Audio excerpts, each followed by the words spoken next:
फिर से मैं आप सभी का स्वागत करता हूँ हमारे इस चैनल पर next green revolution eat healthy to live healthy, जिसमें हम लोग हाइड्रोपोनिक्स बेसिक हाइड्रोपोनिक्स का ट्रेनिंग पार्ट 1 कंप्लीट करके अभी पार्ट 2 की तरफ प्रस्थान करने वाले आगे बढ़ने वाले।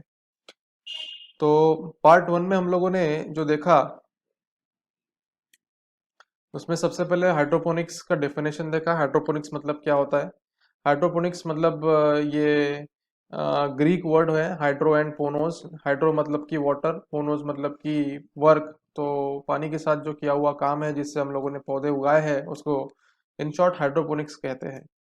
उसके बाद हाइड्रोपोनिक्स की ज़रूरत क्या है वो देखा हम लोगों ने। हाइड्रोपोनिक्स की ज़रूरत में ये पता चला कि हाइड्रोपोनिक्स ये काफ़ी बेनिफिशियल या गुणकारी है हमारे ट्रेडिशनल फार्मिंग के ऊपर। सो हम लोगों ने ट्रेडिशनल फार्मिंग को छोड़ के, मतलब जो हम हमेशा की तरह खेती करते हैं, सॉइल फार्मिंग या मिट्टी की खेती करते हैं, उसको छोड़ के यह हाइड्रोपोनिक्स मतलब कि सॉइल लेस फार्मिंग की तरफ आना चाहिए, जिसमें जो कीटकनाशक होते हैं या वीड या पेस्ट कंट्रोल करने की संभावनाएं होते हैं वो कम होती है, जिससे हमको काफ़ी हद तक लाभ मिल सकता है। उसके बाद हम लोगों ने प्लांट्स के अलग अलग भागों की तरफ देखा, जिसमें रूट सिस्टम, शूट सिस्टम, ये दो मुख्य भाग आए, जिसमें हम लोगों ने उसके main roots, stem, leaf, fruit and flower, ये 5 पार्ट देखे जो कि काफ़ी इंपॉर्टेंट है, जिसके ऊपर हमको काम करना है। और उसके बाद में हम लोगों ने प्लांट लाइफ साइकिल देखा। प्लांट लाइफ साइकिल में जहाँ से हम लोग बीज बोते हैं, उसके बाद में जर्मिनेशन, जर्मिनेशन के बाद में प्लांट ग्रो होता है, प्लांट ग्रो होने के बाद में उसका फ्लावर बनता है, फ्लावर बनने के बाद फ्लावर से ही रिप्रोडक्टिव ऑर्गन से वो फ्रूट बनता है, और फ्रूट बनने के बाद में, फ्रूट पकने के बाद में, फ्रूट में जो बीजा होते हैं वो बीजा फिर से नया प्लांट बनाने के लिए तैयार रहते हैं।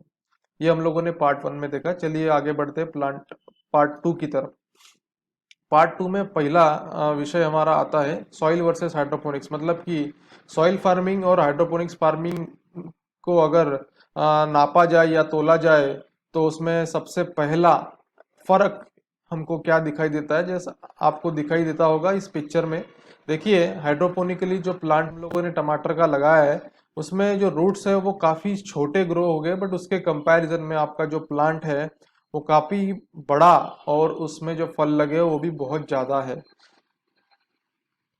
वैसे ही हम लोगों ने अगर सॉइल में बड़े हुए हुए प्लांट की बात करेंगे तो उसमें रूट्स काफी ज्यादा है, और जो पौधा है, जो प्लांट है, वो बहुत कम ग्रो हो चुका है। इससे यह पता चलता है कि पानी की खोज में आपके रूट्स बढ़ने में ही हमारा जो प्लांट है, पौधा है, वो हमारी उसकी एनर्जी व्यर्थ कर देता है।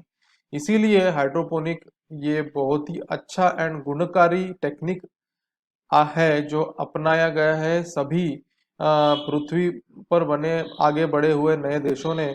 जहां अब भारत की बात आती है तो भारत भी अपनाने जा रहा है।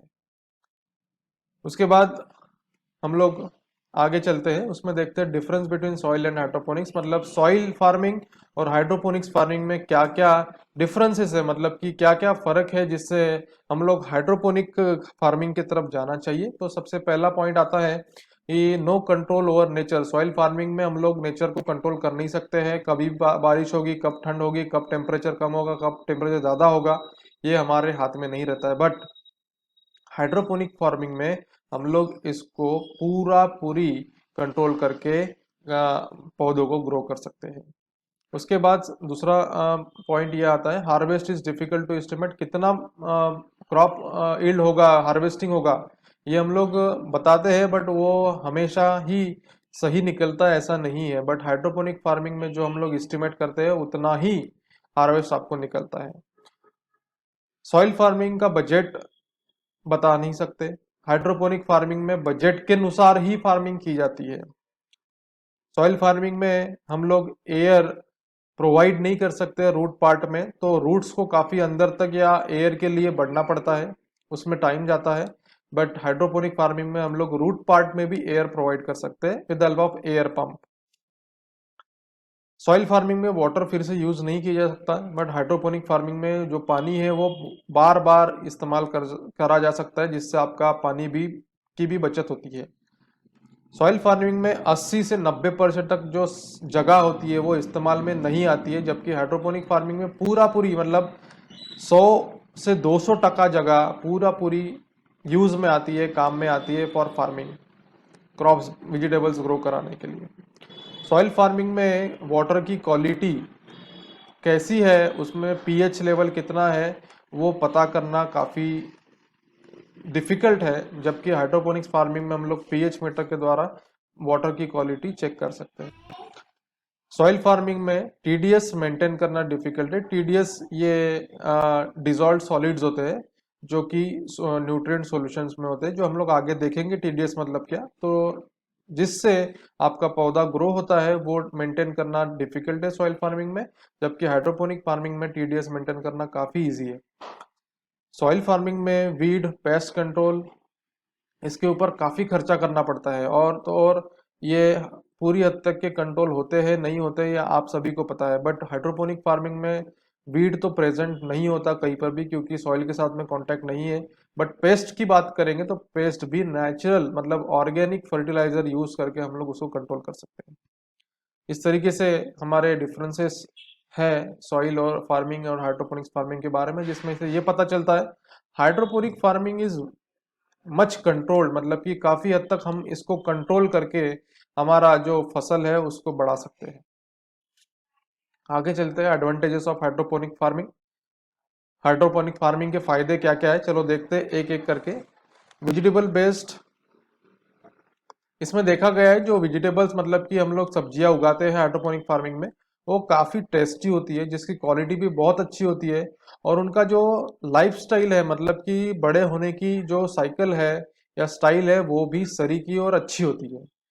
इसमें जो फ्रूट्स लगते हैं, प्लांट फ्रूट्स, वो अच्छे क्वालिटी के और न्यूट्रिशियस होते हैं, जिससे हमारे बॉडी को जो न्यूट्रिएंट्स चाहिए other than pesticides and fertiliser chemicals, वो हमको इसमें से मिल सकते हैं। दूसरी चीज, यहाँ पर वीड का कोई भी इन्फेक्शन हमारे प्लांट को हो नहीं सकता है, क्योंकि सॉइल की बात नहीं आती है। सॉइल से ऊपर 2 फीट के ऊपर ये सेटअप होता है, तो वीड लगने के लिए सॉइल मतलब कि मीडियम या फिर उसका कांटेक्ट बना रहना जरूरी है, बट इसमें कांटेक्ट ही नहीं है सॉइल के साथ में, तो वीड प्रेजेंट नहीं रहता है। इंसेक्ट्स की बात करेंगे हम लोग, तो इंसेक्ट्स को हम लोग कल्टीवेशन, इंसेक्ट्स को जो है हम लोग, इंसेक्ट्स जो है हम लोग नेचुरल नीम ऑयल से या कोई भी नेचुरल या ऑर्गेनिक पेस्ट कंट्रोल यूज करके स्प्रे करके उसको कंट्रोल किया जा सकता है। इस तरीके से हम लोग हमारा जो कल्टीवेशन है या हार्वेस्टिंग है बढ़ा सकते हैं, और इसमें से आने वाले जो 2 मेजर ऑब्स्टेकल्स है उसको हटा सकते हैं। You can produce.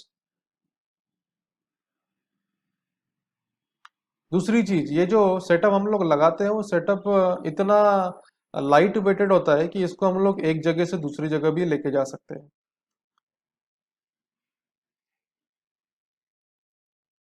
उसके बाद और एक उसका एडवांटेज ये है कि इसमें काफ़ी जगह बच जाती है, जिससे हम लोग कम जगह में ज़्यादा क्रॉप्स या वेजिटेबल्स लगा सकते हैं, तो उससे हमारा जो फसल है वो बढ़ जाता है।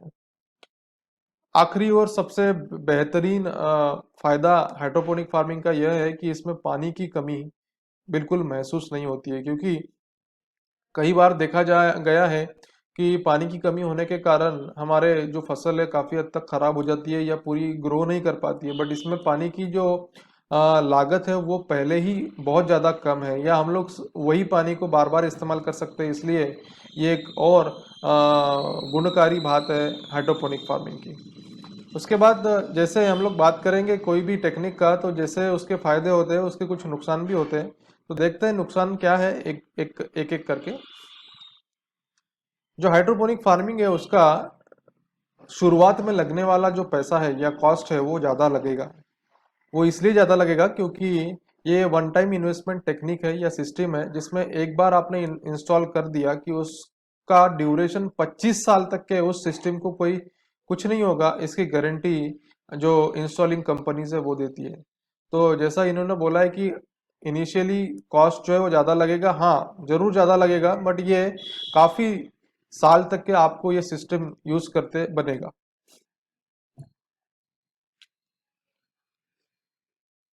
दूसरा एक नुकसान यह है कि इस सिस्टम में हमको जो भी सीखते हैं या जो करने की कोशिश करते हैं उनको पूरा पूरी नॉलेज होना चाहिए, तब जाके इसको अच्छी तरीके से कर सकते हैं। इसीलिए इसमें जो फार्मर्स है उसको ट्रेनिंग या ट्रेन होना ये बहुत जरूरी है। विदाउट ट्रेनिंग या यूट्यूब के वीडियोस देख के जो नॉन मतलब जिन्होंने एक्चुअली ट्रेनिंग की नहीं है या खुद किया नहीं है उनसे लेके आप अगर देख रहे हो और कर रहे हो तो उस समय दिक्कत जा सकती है। इसमें जो न्यूट्रिएंट्स हम लोग यूज करेंगे वो सारे न्यूट्रिएंट्स पानी में घुलने वाले, मतलब कि वाटर सोल्यूबल होने चाहिए।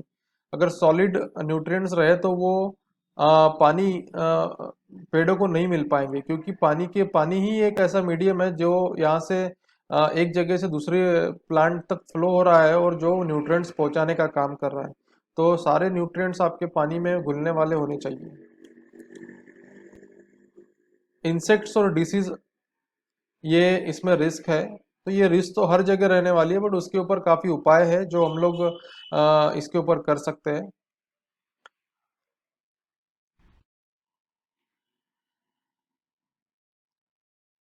जो पानी में पनपने वाले डिसीजेस है, क्रॉप डिसीज है, वो इसमें ज्यादा हद तक फैल सकते हैं। तो उसके लिए हम लोगों को काफी सावधानी बरतनी चाहिए, और वो बरतेंगे, और किस तरीके से बरतनी चाहिए वो हम लोग बताएंगे। इस हाइड्रोपोनिक फार्मिंग का एक और डिसएडवांटेज ये है कि इसमें इलेक्ट्रिसिटी लगती है। इलेक्ट्रिसिटी इसलिए कि जो आपके चैनल्स होते हैं उस चैनल्स में पानी कंटिन्यू फ्लो करना चाहता है, तो उसके लिए जो पंप है वो हमेशा के लिए चालू रखना पड़ता है। बट सोलर इलेक्ट्रिक पंप की अगर बात करेंगे तो सोलर इलेक्ट्रिक पंप अगर लगा दिया तो आपका जो बिजली का कंजम्पशन है वो भी 50% हो जाएगा। मतलब कि डे में आप सोलर पंप के ऊपर काम कर सकते हो, और रात का जो है वो आप एमएससीबी, मतलब कि जो एसीबीज होती है आपकी स्टेट इलेक्ट्रिसिटी बोर्ड, उनके सप्लाई के ऊपर काम कर सकते हैं। तो ये कुछ डिसएडवांटेजेस है हाइड्रोपोनिक फार्मिंग के, जो हम ओवरकम कर सकते हैं और इस हाइड्रोपोनिक फार्मिंग का काफी हद तक फायदा ले सकते हैं। सो आज के वीडियो में इतना ही। आशा करता हूँ आपको आज के जो टॉपिक्स है जिसमें हम लोगों ने सॉइल और हाइड्रोपोनिक फार्मिंग का कंपैरिजन किया, जिसमें हाइड्रोपोनिक फार्मिंग किस तरीके से फायदेमंद है वो बताया, उसके बाद में आपको किस तरीके से उसमें कुछ नुकसान है और उसके ऊपर कैसे उस नुकसान के ऊपर हम लोग ओवरकम कर सकते हैं, या नुकसान को ख़त्म करके उसको फायदे में कैसे बदल सकते हो, हम लोगों ने बताया। जाते जाते इतना ही। पार्ट टू में हम लोगों ने जो देखा वो आपको पसंद आया होगा ऐसी आशा करता हूँ, और आपको दरख्वास्त करता हूँ कि इस चैनल को सब्सक्राइब करें, इस वीडियो को शेयर करें।